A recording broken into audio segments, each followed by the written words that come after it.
Today I'm joined by not one, but two powerhouse guests, Dr. Nick Dodman and Vivian Zottola, to talk about an ambitious new effort to keep kids safe and dogs out of trouble, the Be BiteSmart initiative.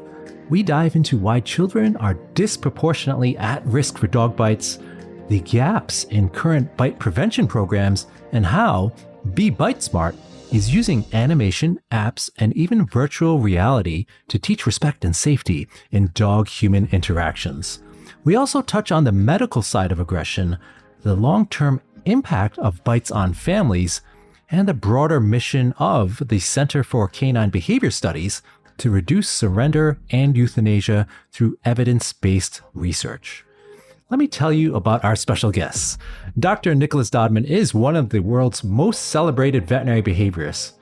Board certified in both anesthesia and behavior, he founded Tufts University's Animal Behavior Clinic and now serves as president of the nonprofit Center for Canine Behavior Studies.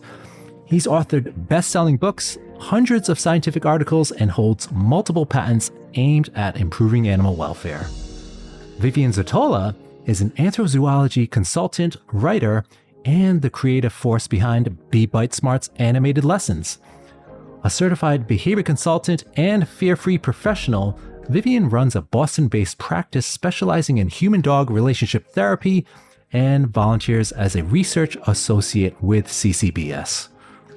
And before we jump into today's episode, a quick heads up.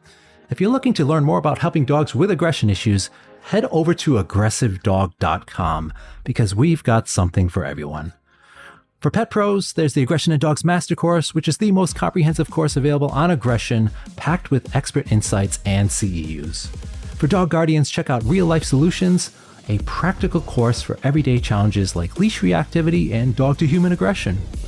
And if you want full access to expert webinars, live mentor sessions, and exclusive discounts, the Ultimate Access membership is just $29.95 a month. You'll also find info on the 2025 Aggression in Dogs Conference happening in Charlotte this September. That can all be found at aggressivedog.com. Check it out after the show.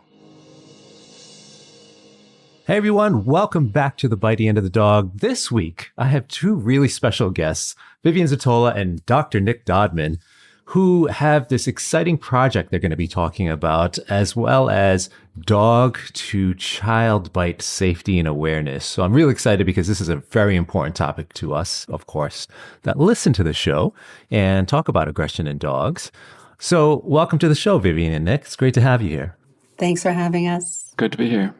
So let's jump right into what the CCBS, or the Center for Canine Behavior Studies, is and how this Be BiteSmart project came about. Do you want to tell us a little bit of background about CCBS? Well, I'll start, Mike, because it originally started with me and my sort of co-founder, Chris Gianelli, who's now our board chair. We were working on a different project, which was about human health, which was getting very complicated. And in the meantime, we said, we can use a lot of this same technology to start something purely for dogs. So we founded this 503c not-for-profit organization called Center for Canine Behavior Studies in 2012. And we've kept going year after year thanks to the support of generous benefactors and supporters. At one time, we had probably about 9,000 members. I think we might be down to like 4,500 to 5,000 at the moment. There were some dupes that we had to cut out. And we call these people citizen scientists because what they do is they help us with our studies. They respond to questionnaires asking them about their dog and their experiences. And then we formulate that using a very clever informatics expert in Dinwoody to create scientific articles. The first one we did was the days before Dinwoody. We used a different statistician, and that was about the relationship of how your personality affects your dog's behavior. Turns out there is an impact, that you do have an influence on your dog's behavior. It's only about a 15% influence because you've got other things like genetics and environment and circumstances and management. But, there's an impact, and it's exactly along the lines you'd expect. The next one was an award-winning paper about the demographics of dog behavior problems and what's called comorbidity, like which problems travel together. And that one got the award for the best welfare paper for the year it was published. And Ian Dinwoody got the Young Investigator Award as well. So we were cruising. We did one on aggression, all the different types of aggression, who they went to see to get advice on the problem, how it worked out for them, what programs worked, what medications were used, if any, and so on. And then we repeated the same kind of study with behavior problems that were due to fear and anxiety. We actually, somewhere in the wings, we have something about compulsive disorders too, which we haven't fully analyzed, and a house soiling paper, which we're working on at the minute. So we've been going through that. But at the moment, I think it was our board chair, Chris Janelli, who said, looking at all this data, it does seem that there's a tremendous need for, what is our main message, prevention as opposed to treatment. Don't be after the gold rush. Don't be the fire engine service. Be the people who helps to prevent. And one of our key messages was helps to prevent surrender. But of course, one of the specific things that leads to a dog's surrender is if they show aggression, which in most publications is about 70% of all dog behavior problems. So it's a very common condition, many different causes, but we were specifically focusing on dog bites to children. The reason is that there are estimated to 4.5 million dog bites to people every year, and about half of those are directed towards children. And that's bad news for the child, it's bad news for the parents, and it can be particularly bad news for the dog. Because our interest tends to slant towards the dog. We want to save them from being in these predicaments that lead to them being aggressive. But also, we don't want children to get bitten either. So we've got two missions, the dog mission and the child mission. And that all started in 2010, and it's still going strong in 2025 with this project, which Vivian can perhaps explain a little bit about where we're at with it. Yeah, I would love to hear your role too, Vivian, and especially with your influence as a trainer and successful business owner. How did you get involved with this program? Yeah, so I'm a little bit of a dog nerd, and back in 2018, I went to Dr. Dodman's seminar. He had just published Pets on the Couch, and Chris was there, actually, Chris Janelli, and I spoke with them about volunteering with the center. He shared the Center for Canine Behavior Studies, that it was fairly new, and and I just asked him if I could do anything, volunteer, and so that's when I started with them, and I was just helping with anything that they were working on, and I was eager to learn about certainly having access to Dr. Dodman, right? That was really something special, being able to ask him questions, and I'm a behavior consultant. So I'm working on cases, and so we were able to talk a bit. And then I started my graduate studies, and that worked well with what we were doing at the center, because I started then working as a research associate, so participating in some of the studies, working with Dr. Dodman and Ian Dinwoody and two other behavior consultants was very educational for me as well. I was studying as an anthrozoologist, getting my Master's of Science degree. My role was more project-directed. Whatever came up, I would jump in. And when this BiteSmart initiative developed, I was really excited because a lot of my clients are families with children. And so I was certainly utilizing the information that I learned from Family Paws, Parent Education, Jennifer Shryock, which is a wonderful course that she offers, and as a professional, it came in handy.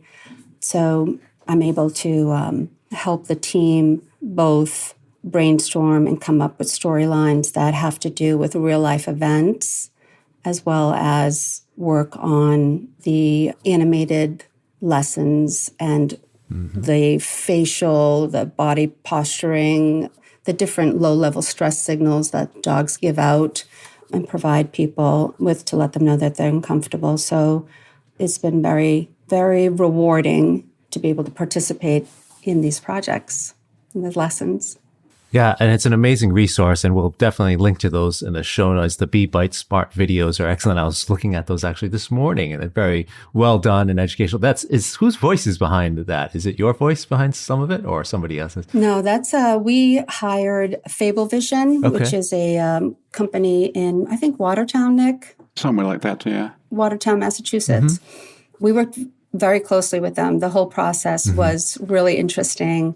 We worked with their creative directors and their staff, maybe 7 to 10 staff helped us put that together. We came up with, again, the storyboard, the storyline, and then provided that to them. And the voice was someone that they hired, yeah. And we have it in English, and we have a version in Spanish, which the IABC, Dot Baisley, and their Spanish language director, they were wonderful. They translated the lesson in Spanish for us. So we'll be working with them again, hopefully in the future. And it sounds like you have some really wonderful partnerships already in place. And one of the obvious goals of this initiative is to really just to help the dogs, help the children. But, in terms of your ultimate outreach, who's the audience you're most looking to go for right now? Like if you had a wish list of, let's get this out into the world, because we often, as trainers, we're kind of stuck in the trainer community or the veterinary community. It's hard to break out into the masses and the general public. So kind of talk us through more of that. What are some of your goal points here with the overall reach? Yeah. In terms of channels of distribution, where we've been aligning with AVSAB, AVSAB, and veterinarians, the pediatric community, the medical community, because they have really been the voice behind wanting more educational content. Upon doing some research, we found that what we were hearing is there wasn't enough information out there. At least it wasn't getting to the community, children. So we're looking to tap into maybe schools. Channels would also include veterinarians, as I mentioned, the medical community, anyone that lives or handles at shelters, rescues. So our space as providing preventative information, research information, that's a hard space to be in because it's not sexy, right? Yeah. And so that has been the biggest issue for us, is to get that information out there before an event happens, right? Not after the event. Yeah. Well, let's talk more about that, because what you're just saying there was completely resonating with me, because people don't have a problem with it. It's kind of like changing the oil in a car. Yeah. There's not a problem until they see there's actually something's going wrong. And that's the unfortunate aspect of dog bites, because we know that, and I'm going to throw out some common statistics, but, Dr. Dodman was just mentioning the 4 to 4.5 million dog bites that happen a year, with the vast majority happening to children. And I think it's 5 to 9-year-old boys that are the most significantly impacted by dog bites. Yes. But many parents, they don't see the potential risks until something happens. Right. So I'd love to hear your thoughts, Dr. Dodman, as well as you, Vivian, in terms of what can we do to get this messaging out there? Because let's face it, people can hear about science and the studies and the data, but until it impacts them at home, it's tough for them to actually see the importance of it. So what are your thoughts there? Well, sometimes there are warning signs of almost aggression that people sort of ignore, and usually it's the dog that gets punished, and it's usually the child that's doing the wrong thing and invading the dog's personal space. I mean, one very dramatic example I heard of years ago was a St. Bernard up in New Hampshire, and it had never bitten before. This is the opposite of warning. It just suddenly, out of the blue, bit this child quite severely. And the dog was obviously admonished, but also put to sleep. But because of the rabies potential, and they have to examine the brain to make sure it doesn't have rabies, niggly bodies in the brain. In the process of doing the dissection, they discovered that the child had rammed a pencil down the dog's ear canal and popped through its eardrum. And the dog screamed in pain and bit the child. So this is just a rather extreme example of child not understanding, doing the wrong thing to a dog. So we're simultaneously trying to educate both children in their own language using child psychologists or developmental psychologists, professors and such like, to get the right medium in the videos to reach a certain age group. At the minute, we're doing like the 3 to 5 age group, then there'll be the 5 to 9, then there'll be the 9 to 13, then there'll be the 13 to 18. That's when childhood officially ends, or some could argue it's a little bit earlier than that, but I don't think a 17-year-old young man would appreciate being called a child, but I guess legally they are. So they're doing the wrong thing. And Vivian was explaining about all of the different outlets that we want to get the message out about how to educate parents as well as the children about what the dog enjoys, what it doesn't really enjoy, and what it really won't tolerate. Because all dogs are capable of aggression. I remember I once did a talk to about 150 trainers with, co-talking with Ian Dunbar. And he was the one, he stood there and asked all these people, which one of you has never yourself personally got into a situation where you responded aggressively? And only one person put their hand up. He said, God bless you, you're a saint. But, most people have had some aggressive incidents. So dogs do too, and they don't use boxing gloves. They use their mouth and their teeth. And different dogs have different biting styles and severity, sometimes according to breed and sometimes upbringing. So we just wanted to educate people, but we're concentrating, you mentioned, Mike, the videos, but we also, from the videos, we've developed coloring books. So when you're sitting there coloring in a page of a dog with certain expressions, as a child, a 5-year-old with a colored crayon, you're spending a long time looking at that picture and it sinks in more. So another thing we've got being developed with a group called Teams in Chicago is an app. And this app is very sophisticated, and you can enter it with any situation of child of any age and dog of any persuasion, and it will guide you through measures that you can take to keep that child at that age group safe from that dog. But it's also got things on there that are entertaining and educational for children, or will have, because it's a work in progress. There will be games where children can interact with a dog on a screen and, say, walk up to the dog and pet it on the head. It causes the dog to have some facial expressions that are not right, and it beep, and it takes you back to the level before, and you can go back and try again. There's no punishment. It's just only progression. And you progress to learn how you go through the stages, and there will be rewards when you reach certain levels, just like there are in other video games. You could win little tokens and this, that, and the other. Maybe you can buy a new jacket for your dog, and you can go up the scale. So these educational games will be, I've seen some examples of what we're going to do, and they're pretty amazing. And ultimately, this is a little bit further in the future, maybe 5 years, virtual reality, where the child an image of a dog can be projected onto the floor, and the child can interact with this projected dog, and it will send signals that are appropriate or inappropriate depending on what the child's doing. So this is a multi-pronged approach from studies that we're doing, and videos, and coloring books, app, games, virtual reality. Basically, there isn't any sort of medium that we're not following. And like I said, it's going to be for about 5 different age groups. So everything that we do for the 3 to 5 age groups, we're going to replicate now at a level for the 5 to 9. And our psychologists will keep us online as to what is the best way to entertain these people, what can they understand, what's too much for them, and so on. So it's a major project and does involve lots of players.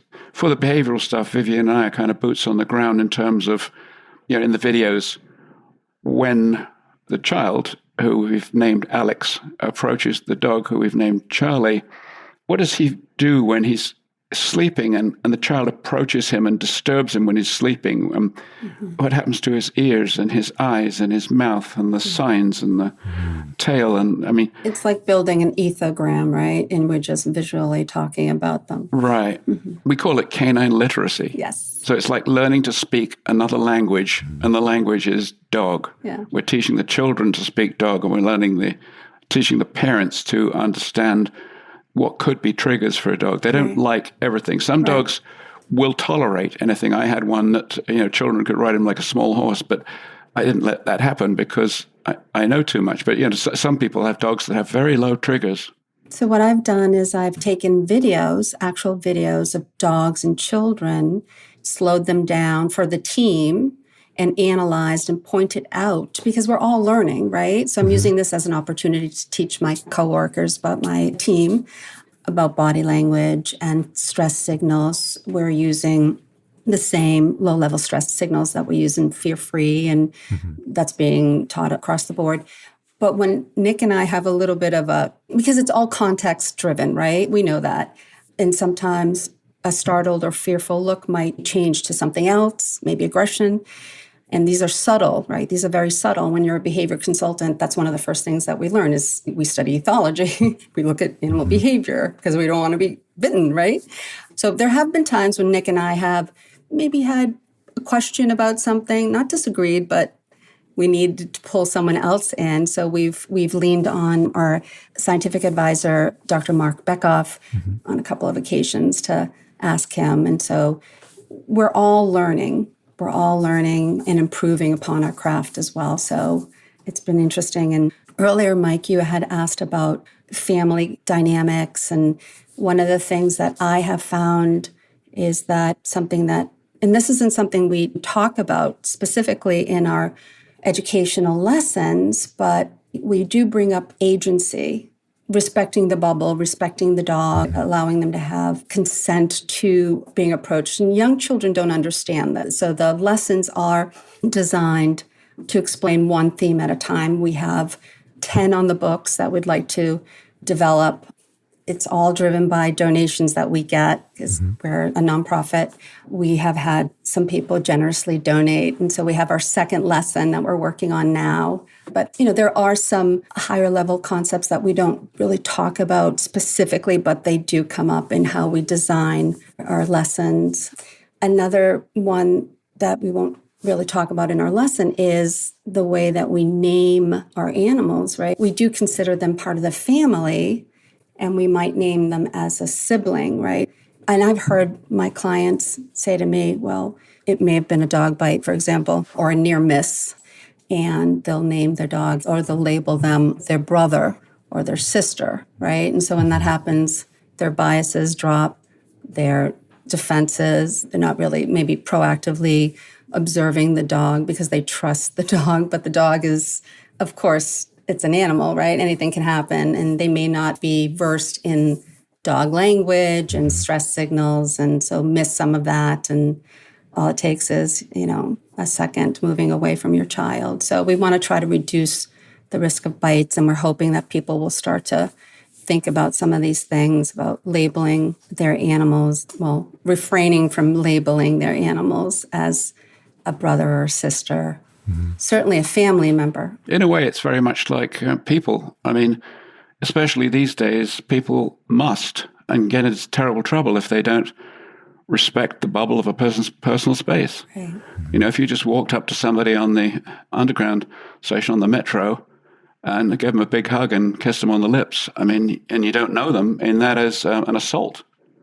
And they might turn around and swing, if it's a man to a woman, they might turn and smack him in the face with a pocketbook. You react. So we have to respect each other's personal space, and even with a brother and a sister.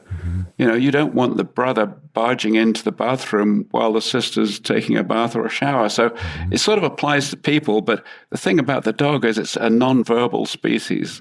So they can't express themselves in any other way other than this body language, body tension, eye positions, whatever, and vocalizations, which we're trying to teach people to read them. And it's also a completely different species. And that's something that people overlook completely, right? We bring our dogs into our homes, away from their biological family, into our homes, and we forget to enculturate them into our homes, teaching them the way that we live and what's appropriate, what's not appropriate. People don't think that learning the skills, dog training skills, or even simple things like antecedent arrangements and moving things around to improve behavior. They don't even think about those things.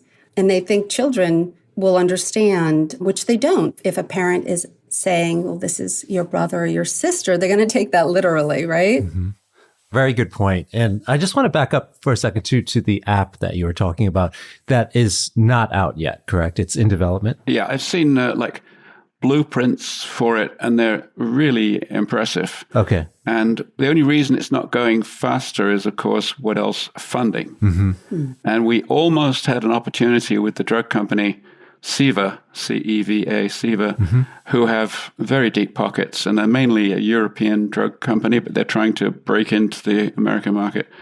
We had an opportunity, but it just turns out it was just slightly outside the edicts of what they're supposed to fund. But we did get into the very final thing. We almost got, we're talking large amounts of money, like globs of 250,000 and multiple thereof, to end up at our final thing. And we are approaching other large corporate entities, Mars, for example, to fund these things because, it's good work, it saves lives, and the misery that a child experiences after a dog bite, Absolutely. I mean, it can be totally extreme. They can have terrible disfigurement. They can have psychological problems, PTSD.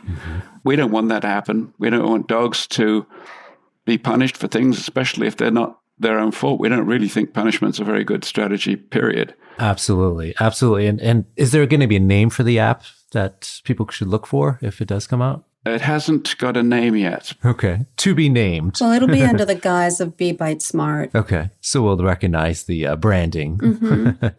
It's very impressive because I actually have not seen any of the projects. We've seen a lot of initiatives and campaigns on dog bite safety, whether it's to children or just to the public in general.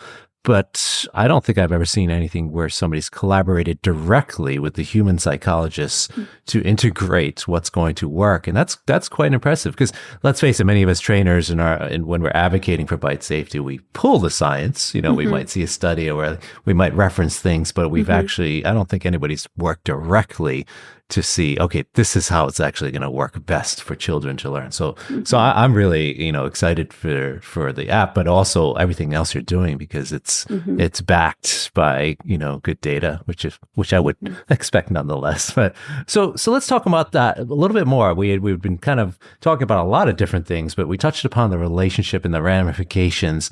And Dr. Dodman was just mentioning the really awful dynamics that can happen in these kind of situations. But let's go a little bit deeper into that. We all know somebody that's been bitten as a child and they're an adult now and they have cynophobia or fear of dogs or, so what else can you see and educate the masses that are listening as far as ramifications for dog bites to children age 0 to 17, let's say? Just backing up to the videos a second, Vivian said, we want to make 10 of these videos. I just want to point out that it's 10 for that age group. And then 10 for the next age group, and then 10 for the next. And when the price tag for each video is $20,000 to $25,000, we need to raise a ton of money. Yes. But go ahead, Vivian. You were going to say something. So I was going to say, so Michael, you're asking about mitigating bites. Is that what? Well, we could talk about that, but I'd like to just kind of just make sure everybody understands the ramifications, because that's one of the things, if it hasn't happened to somebody, then they may not be aware of the real damaging consequences. We hear about dog bites, happening to friends and things like that, but sometimes we don't recognize the gravity of the situation when it's a child that's been bitten, especially by the family dog. So talk us through that, like the relationships that are fractured, the outcomes, even the divorces we might see. I mean, there's some serious outcomes that can happen. So what do you think on that? Yeah, it's very heartbreaking, and it's an honor to be able to help people. But when they're faced with having to surrender their dog because the dog is a bite risk, if we could just get to them sooner, right? So when they're looking to adopt that dog, if they choose adoption or acquiring a dog through a rescue or shelter, educating them at that point, staying close, maybe even ensuring that they work with a trained professional to help them understand stress signals. Even something as simple as our lessons, we're hoping that it'll be enough to at least help people pause and say, maybe I need some help, and then reach out, right? But the thing is, even with all the good stuff that we're trying to teach, unfortunately, we cannot be 100%. not every single person in the world is going to see our problem, I think. And Sure. that right now, not everybody knows about it. So the bites are happening. Right. And Mike's right that it totally changes Right. family dynamics. And you often end up in a situation where, let's say, the man is totally enamored with his dog. It's his buddy. And that the wife says, yeah, these are my children, and you're exposing them Right. to a risk of bites in the future. And he says, no, I'll make sure that that doesn't happen because I'll keep him by my side. And she says, I don't trust this dog. You can't be there Right. all the time. You have to do this. You have to do that. And then the wife's parents join in. Right. And then somebody else and his brother comes in and the whole family is feuding. I've had that numerous times. Right. And one of them, it wasn't a child, but it was a man who's a very good friend of mine. And he was driving along in his car with his Springer Spaniel in the back. And he said to his wife, could you just give the dog a little bit more water because I think he's thirsty. It's been a long car ride. She grabbed the water bottle, reached over the back and poured it. But apparently she didn't know there's a special way of doing it so as not to aggravate the dog, which is kind of weird. It bit her right in the hand, broke a bone in her hand. She had to go into hospital. She had antibiotics for 3 days and then continued antibiotics when she got home. And she said, that dog must go. And the man said, that dog can't go. That dog is my heart. And this was a client of mine as well as a friend now, client first, friend later. And I got called up by his son one night. I'm just cooking dinner and the phone rings. I don't know how he got my number, maybe from his dad. And he said, I don't know why you're leading my dad on to think that this dog is not going to bite again. And I said, I'm not leading him on. I said, what you don't understand is people have a very close association with their dog. They're absolutely, totally bonded to it. And if you do have that dog put down, I mean, your dad could go into depression. So that's why I'm trying to work to keep things safe. And in fact, it did work out. That dog eventually died of old age, but fortunately the man was wealthy enough to build a small kind of almost other house in his backyard where the dog lived, and he'd go there and spend time with it. But later the dog became blind and he was allowed back in the house and the woman got some confidence, but that could have been a dead dog. And I could tell you several stories like that where there's this family feud. And it could even be that there isn't a resolution, like a house in the backyard, and the people have separated as a result of this complete different view of the same situation. And what happens is it's the dog that gets sequestered, and people think, they'll put their dog in the basement.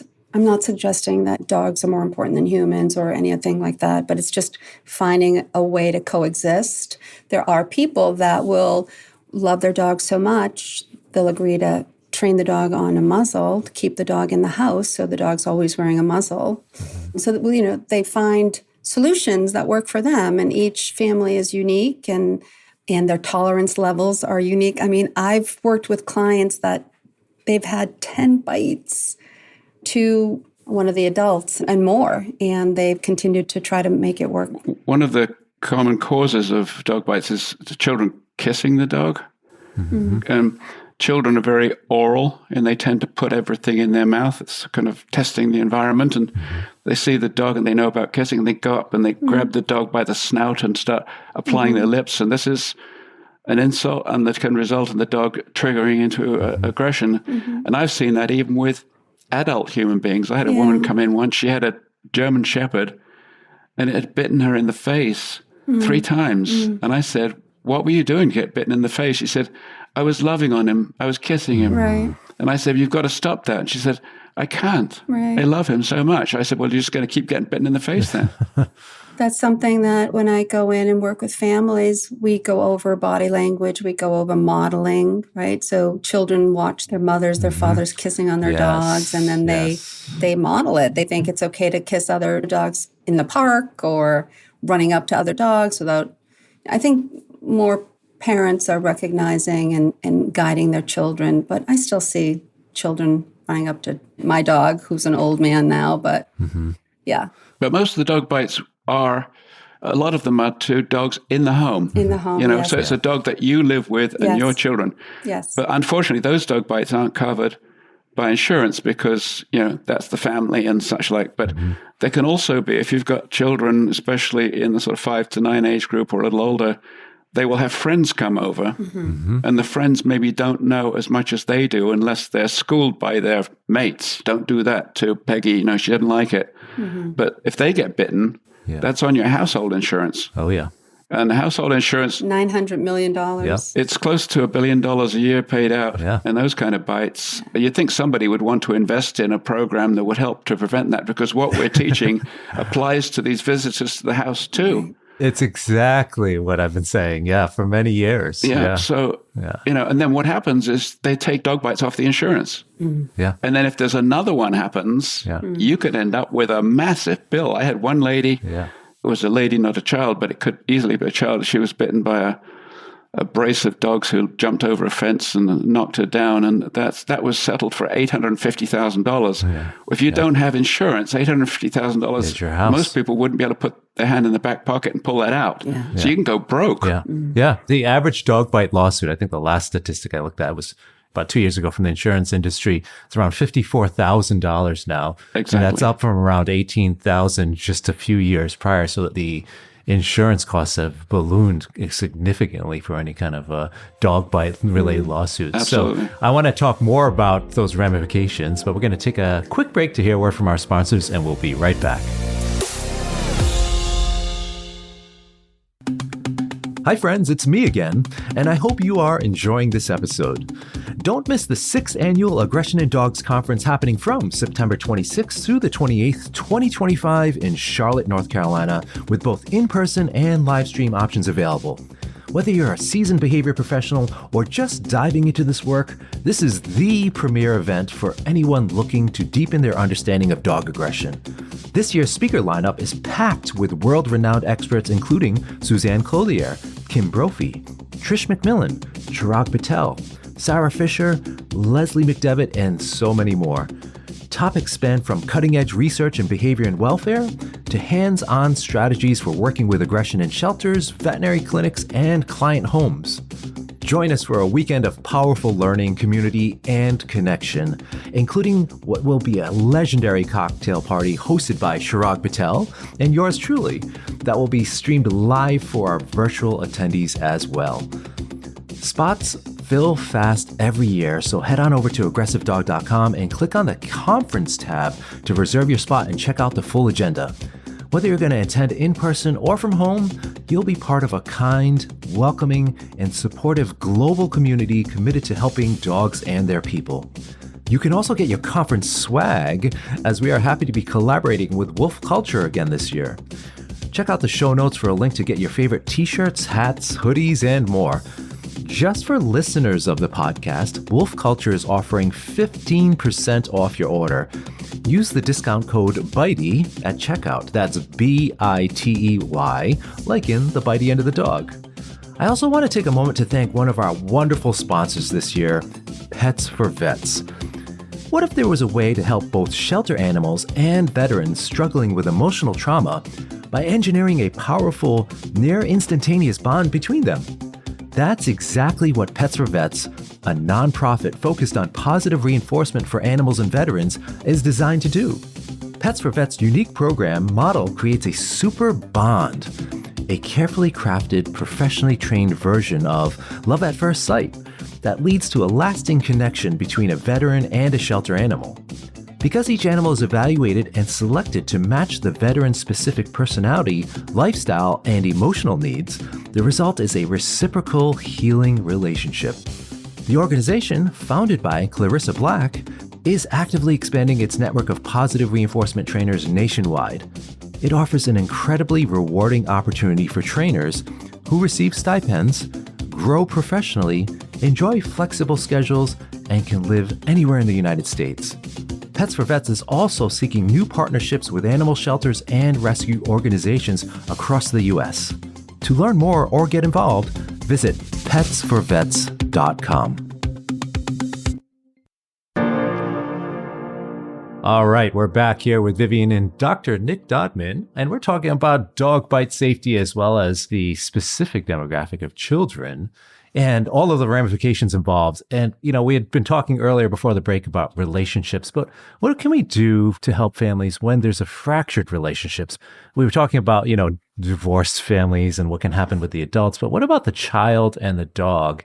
And we can kind of look at both sides. How does the dog feel about the child? How does the child feel about the dog? Is it something that we need to communicate more to the parents about what they might not be seeing? Because sometimes they're advocating for their dog or their child, and they don't see the other party's emotions and how they're viewing the relationship. So, Vivian, we can start with you. The cases you've worked with or you've had to try to help repair that relationship. Or maybe you can even talk about a case where it was not repairable because the child was so scared of the dog or vice versa.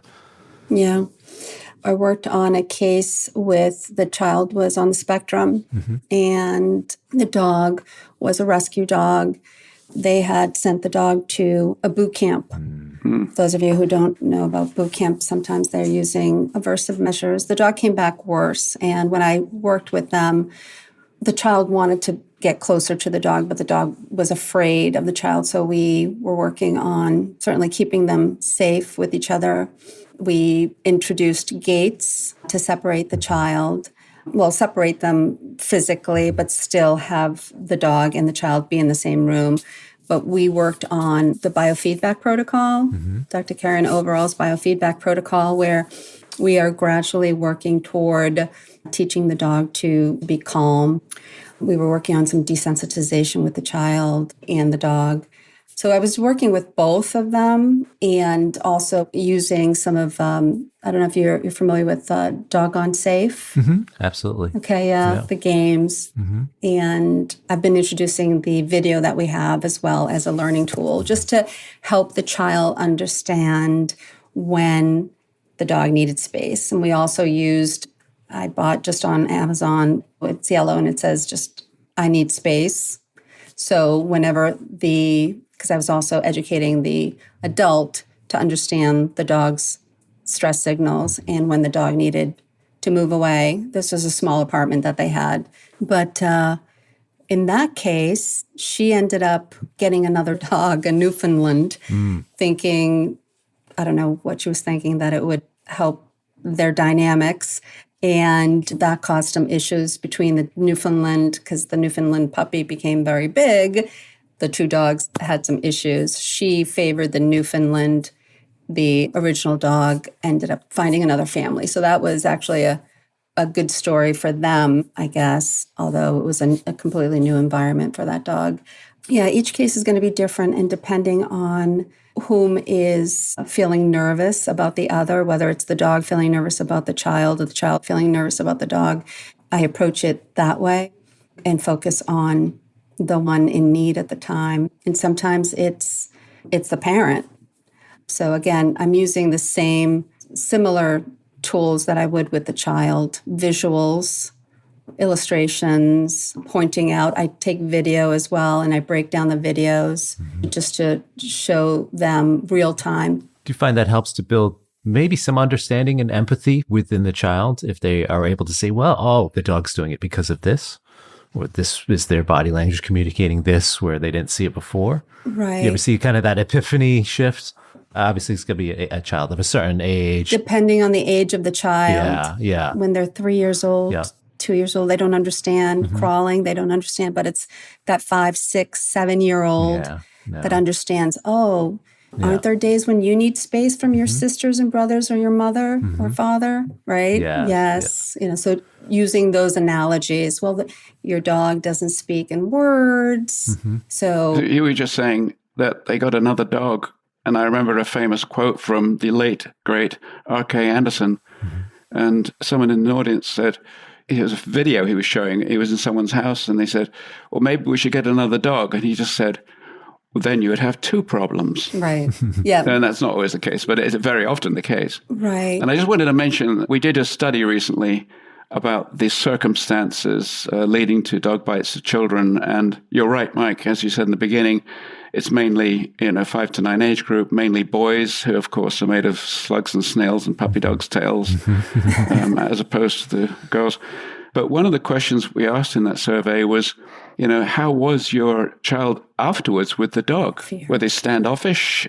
And strangely, a lot of the kids who were bitten, it didn't change the relationship at all. They said they still loved the dog and he was fine and they were happy with him being in the home and being in the home. And some other people, gave the dog a wide path and they didn't respect that dog. Some of them became phobic of dogs in general. So this huge spectrum from being really quite tolerant of the situation, the bad situation that had occurred, to it sort of morphing into this much wider problem with all dogs. Yeah, there's not many things that we get for our kids that have such a potential for great happiness and also potentially great harm, other than maybe the first. That's a good point. Maybe their first car as a teenager. Been through that phase twice in my life. And then trampolines, maybe, right? Yeah. But, when you think about it, I think when there's such a romanticism about having, we're getting a family dog, a puppy, happiness, and then it turns into something so different, especially if there's a major dog bite incident. It's just... But it can be very educational to teach your children an interaction with a different species. And I think if it's done properly, it can teach empathy. Absolutely. And I never really trust people who, just have no time for animals at all. It's just like they're widgets. But I find that the average dog is nicer than the average person. Yeah, I think we can all argue for sure or state that the benefits certainly outweigh the risks of getting a dog, right? Mike, you brought up a good point, and it's managing expectations. The onus is on whom, though? Who should help manage a parent's or family, their expectations? Who should take on that role? Is that something that all the veterinarians, all of us, trainers, veterinarians, the medical community, pediatrics, should we all take on that? Should we ask the questions at intake? So as a society, that's, I guess, a societal question. A social media question too, right? I mean, if you think about all the bad influence that, because there's lots of people kissing their dogs on social media. And that goes viral. Right. Yeah. And everyone's trying to upstage each other. And they don't see the risks because so many people get away with it with the dogs on social media. Right. And then you have people replicate, the child at home watching that on TikTok, and then they're going to go try that with their own dog. Right. That's when the disaster happens. And it's really hard to compete with that because, you can't, first of all, show gory videos on social media. Right. You could show some really terrible videos of what happens to children, but that's not going to make the algorithms or make it even past the filters on social media. So it's an uphill battle for certain. I know I've heard that for sure on social media. Maybe we should put our video on TikTok. Absolutely. The first thing that's coming to mind right now is that today is January 15th as we're recording this, and TikTok's supposed to be not around, I think, in a couple of days, facing a ban. It'll be around. Well, we'll see. But absolutely share the sentiments of getting this information out there any way we can. Absolutely. So let's kind of get into for the dog pros that are listening in, some of the more advanced cases you might have seen or concepts. What's top of mind for you when you think about, I want dog pros to know this information or be aware of this particular dynamic? So kind of thinking of, we have lots of dog guardians that listen to this, but if you want to get into more of the advanced stuff, any particular research lately or what's top of mind for you in that regard?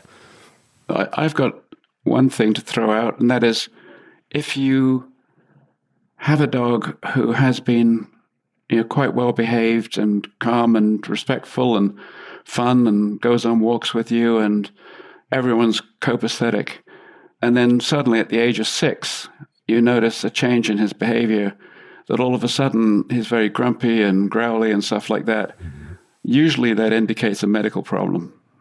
That's something where you need to start out the consultation with the vet, who would pull all kinds of blood work and make sure that it wasn't this condition and that condition. And it's very controversial, but I think that borderline low thyroid conditions, which tend to develop in older dogs, can increase anxiety like they do in human beings. And anxiety is a big, kindler for aggression if you're an anxious, shoulders up by your ears type person or dog. I had a funny twist on that one time because there was a friend of mine at the gym, and his wife said, we've got this golden retriever. Well, golden retriever is number one breed for hypothyroidism.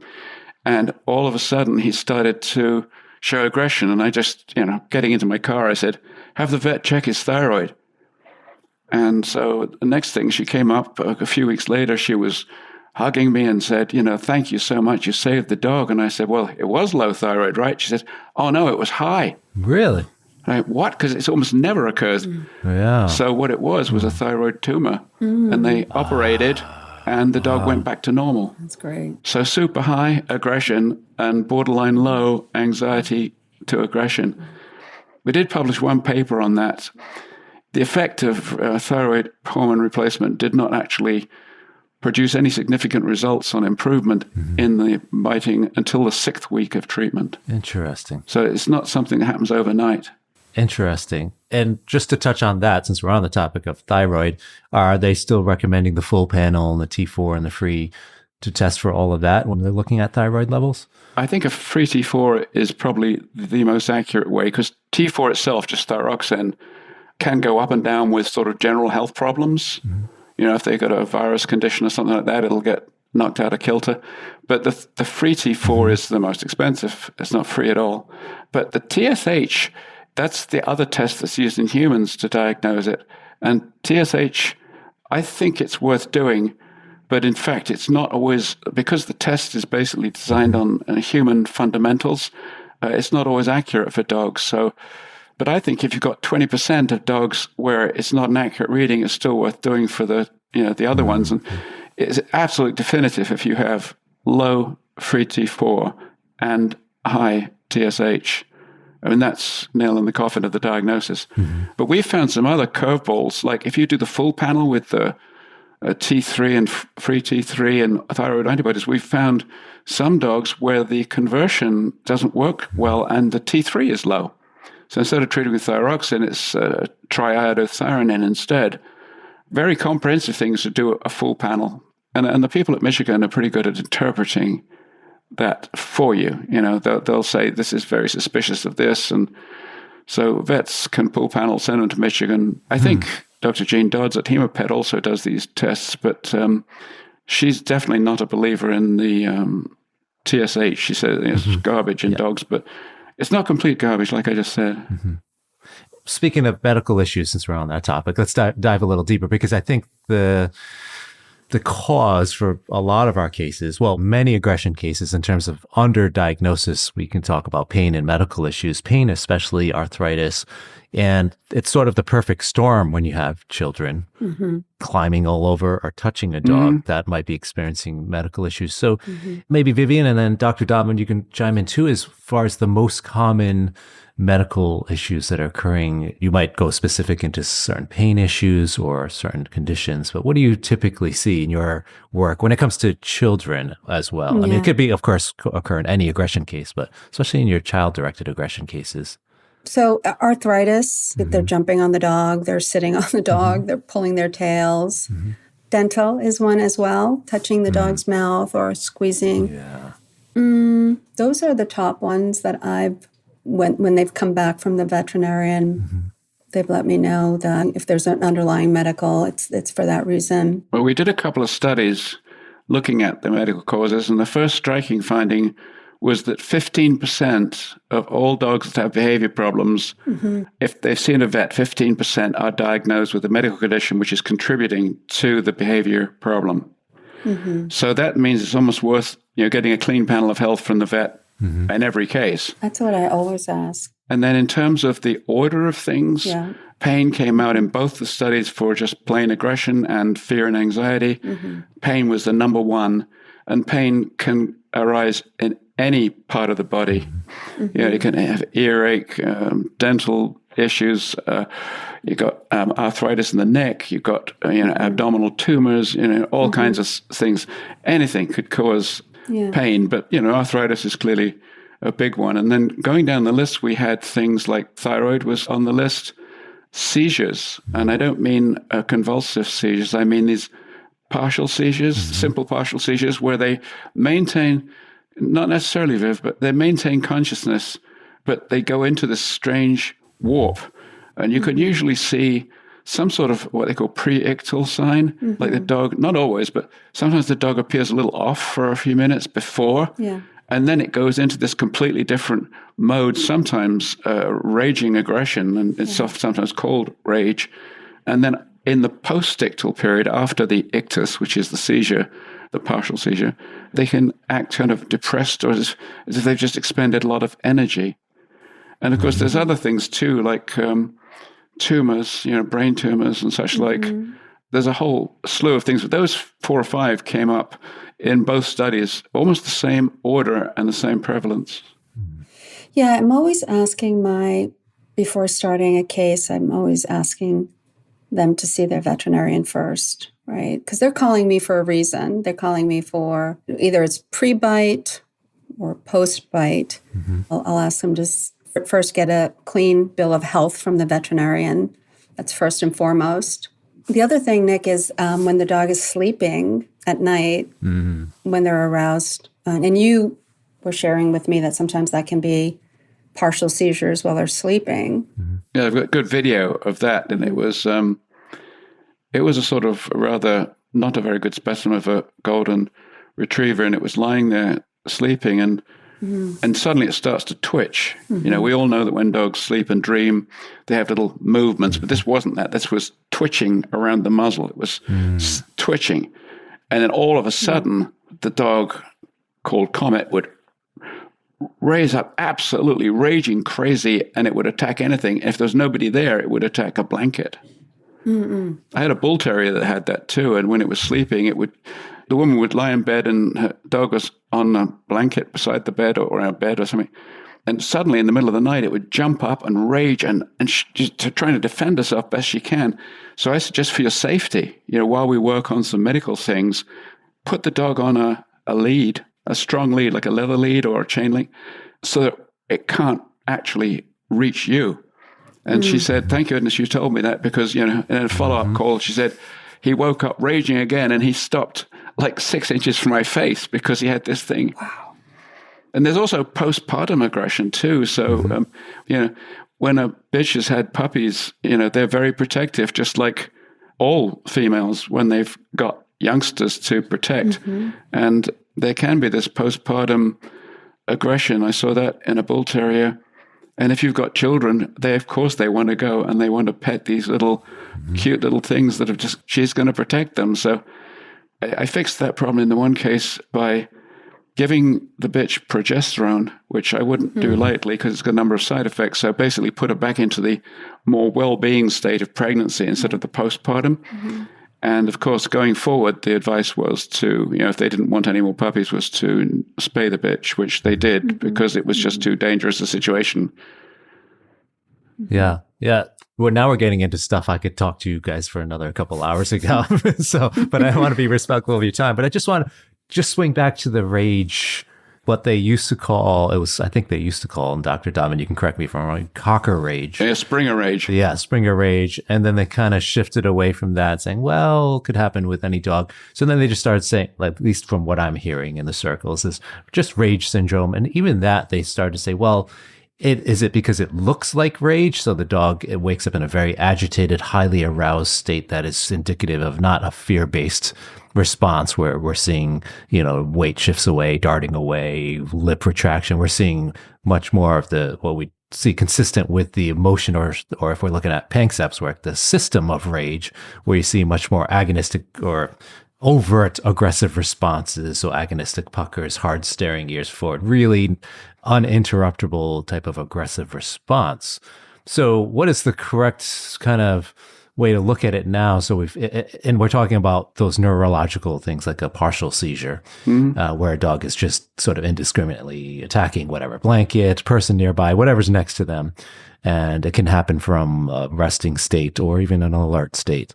So would you still consider the proper label rage syndrome, or is it more neurologically based, or or seizure related? Like, what's the way to properly assign the label to that now? Well, it is, I think the label rage is going to stay around because a term like that's been used for such a long time. And Dilla Hunter, who wrote a textbook on neurology from Cornell University, went ahead and described precisely that issue in Springer Spaniels, and that's why really it got labeled as a Springer condition. Of course, Cockers are so closely related to Springers, then of course Cockers would show it too. I reported it in Bull Terriers, but I'd seen it in other dogs, other breeds, pit bulls and such like. And when you think about it, seizures, certain breeds are more prone to seizures than others. Mm-hmm. And the ones who are more prone to seizures may also be prone to partial seizures, right? So in humans, it's about 50% of all seizures are the full-blown, what you might imagine as a seizure, a tonic or clonic or tonoclonic seizure where somebody's on the floor and either stiff like a board or writhing. The other 50% are the partial seizures. So if vets are only diagnosing the rolling around on the ground type seizure, they're missing 50% of them. Mm-hmm. So, and it's, I agree with you, Mike, it's not just the one breed. Mm-hmm. It's not the same mechanism, but in humans, there's a term called intermittent explosive disorder, which has different pathophysiology, but it's, it is intermittent and it's explosive. And one of the key diagnostic factors is that is for, I like the expression, it's for trivial or no reason at all. And one case I saw with Dr. Marder a long time ago, the man was sitting at a table. This was a pit bull, a Staffordshire or something. He's sitting at his table just reading the newspaper. And all of a sudden, what was he doing? He might have turned a page, but for this trivial, non-challenging, non-threatening move, the dog suddenly raised up like a raging bull and charged right at him and attacked him. Mm-hmm. And it was in the days before the term was more widely accepted as it is today. And Amy looked at me and said, "You think of what I'm thinking?" I said, "Yep." So I don't know if it was the absolute correct treatment, but it did work. But we put the dog on a long-acting Valium-type drug, and Valium is an anticonvulsant, and that did seem to solve the problem in the short term. I wouldn't use Valium these days. I would use one of the longer-acting, safer, fewer side effect type anticonvulsants. But I've fixed a number of these, and they can manifest in different ways, not just rage. Pretty much any natural behavior can be expressed during a partial seizure, depending on which part of the brain the seizure is in. So if it is occurring in areas that promote aggression, aggression will be the outpouring. Mm-hmm. There's another one I reported that was a very unusual case, and I called it snoofing, because the owner said, "My dog's snoofing." I said, "What's that?" And they said, "He's going around the floor, snoofing up all these dust particles, and they're all stuck around his face. And then all of a sudden, he's got this bizarre look on his face. His eyes are wide, and he's spacing out.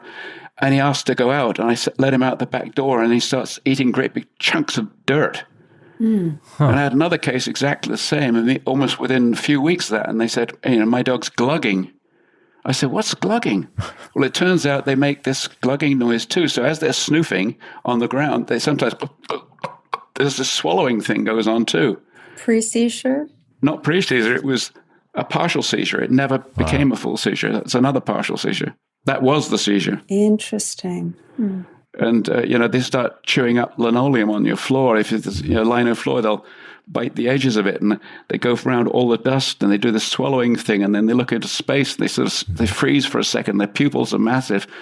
And if you let them out, they'll chew on grass and everything. And all of a sudden, it's gone. Just lasts a few minutes. Both of those dogs responded to phenobarbital anticonvulsant, and I followed them up for years, and it never happened again once they were treated. We didn't do an EEG on those cases. We did on one rage case and found abnormal EEG. But those ones we just diagnosed by response to treatment. I mean, it's not 100%, but if you give an anticonvulsant and the behavior stops, there's a good chance that it might have been a seizure. Fascinating. I wish we had another 10 hours to go through all of Dr. Dodman's interesting cases, because I'm sure there's lots of juicy nuggets in there that would be really interesting for the dog pros out there. However, I do want to be respectful of your time. So let's wrap up with just talking about what you have going on in the future. Where can people find out more about this project, and anything else you want to give a shout out to? Well, I think one thing we should mention is Vivian's written a book. I've written a few in my time. My bestsellers were The Dog Who Loved Too Much and The Cat Who Cried for Help. But there were other ones, like Vivian mentioned, my one with the pets on the couch. But Vivian herself has written a very instructional book that I'm sure she would like to say a word about. Yeah, please. Yeah, it's a labor of love. As Dr. Dodman knows, it takes years to write a book, and this one certainly did. And it will be supposed to be released for sale in February. It is entitled Being a Good Dog in the Human's World. And actually, I didn't tell you this, Nick. I used your book as a model. I was so impressed with your book and the cases and the stories that you wrote. So I used that structure, talking about some of the cases. I talk about our relationship with our animals. I talk about some systemic problems. I didn't want it to be a training book because there's so many out there. I wanted to really just keep it a little bit more philosophical, as Dr. Dodman calls me a philosopher sometimes. So just to help shape and shift people's thinking about our animals and as our family, but continuing to recognize they have their own Umwelt, their own understanding of the world, and that impacts how they respond. And so I do have some training tips in there, but it's more storytelling. And yeah, I'm hopeful people will like it. And another thing, circling back to the beginning of what we were talking about, I would encourage people to go to the website for the Center for Canine Behavior Studies, which is most easily accessed through the URL dogstudies.org. So Dog Studies is all one word, DOGSTUDIS.org. Yeah. We found the Center for Canine Behavior Studies too long. Yeah, so we got that shorter URL. And the Be BiteSmart program is up there as one of the things. There's a section called Our Studies, and the ones that I was referring to can all be read either in their scientific form, or we had a PhD English person. I mean, she works with us and she's got a PhD in English language. She read these articles carefully. She's an animal lover extraordinaire with a house full of about 12 animals. Yeah. She wrote what we call, a simplified version. It's not really simplified. It's just converted into user-friendly version of science to translate the language of science, which is scientese, into proper English that people can understand. So there's those things there, and people can ask questions, and there's all sorts of interesting things on that website. You can also participate in upcoming studies. So if you want to be a member, and it's free, and we try to offer as much free information. Be BiteSmart videos are located there, and also the coloring books that you can download are on the Be. So you can also access the Center for Canine Behavior Studies with Be BiteSmart.org. We didn't give a shout out to our team. We do have, we're a collection of wonderful, intelligent people. Yeah. Robin Grimm, Allie Tellier, she was in the shelter world for about 15 years. Nahid, I can never pronounce her last name. Shirzakian. Graphic designer. And Robin she actually runs, I forget what organization. She runs the town of Sturbridge in Western Massachusetts. Yeah, Sturbridge, that's right. Oh, Massachusetts, famous historic village, recreation of times that were long gone, with people walking around with funny hats on and brewing things in pots. But she runs the entire town, not just the village, does animals and works with us. So she's wonderful. She actually has a farm. Yeah. She has chickens and horses and cows and goats. Then we have Ian Dinwoody is our statistician, and Chris Janelli is the co-founder. He's a very interesting man. By the way, everything we've talked about, from the center to the Be BiteSmart to the coloring book and everything, is free. Right. So we are not for profit. We don't make a profit. Right. We just rely on donations to keep us afloat. And we do our good work. And the results, we hope, will be on the preventive side, the prevention of problems, whether it's aggression or fears or phobias, compulsive disorders, house soiling, address all of the issues, but on a sort of proactive lens. I love it. And that's always been my inkling as well, is if I could be out of a job, right? So not working on the side of what happens after dog bites, then I would be happy, because that means there'd be no dog bites happening anymore. Of course, that's a big wish, but I think that's what we're all striving for is, let's be proactive and prevent these things so we don't get hired after the fact, right? Yeah. And you can always make things better, right? You can make it. even if you can't completely fix all the problems in the world, you can at least do your bit to make things better. Absolutely. Absolutely. Well, I'll make sure I include all of the links you mentioned in the show notes. And I really appreciate both of your time and sharing this wonderful project. So Vivian and Nick, thank you so much for coming on, and I hope to see you again in the future. Yeah, I hope so, Mike. It's great. Thank you so much for having us. Thank you. Great to meet you. It was such an honor to speak with Nick and Vivian about the Be BiteSmart project and the broader work of the Center for Canine Behavior Studies. Their commitment to evidence-based education, cutting-edge technology, and genuine empathy for both children and dogs is exactly the kind of innovation our community needs. If today's conversation resonated with you, please visit BeBiteSmart.org and CanineBehaviorStudies.org to learn more, watch the First Pause to Parent video, or lend your support to future research and outreach. And if you're ready to go deeper into understanding and helping dogs with aggression, visit aggressivedog.com. Whether you're a professional or a dedicated dog guardian, you'll find everything from the Aggression in Dogs Master Course, which is the most comprehensive program of its kind, to expert-led webinars, informative articles, and the Aggression in Dogs Conference happening from September 26th through 28th, 2025 in Charlotte, North Carolina, with both in-person and virtual options. And don't forget to check out the Help for Dogs with Aggression bonus episodes, which are solo shows where I walk you through real-world strategies for issues like resource guarding, fear-based aggression, territorial behavior, and more. Just hit subscribe or head to the show notes for more info. Thanks for listening in, and as always, stay well, my friends.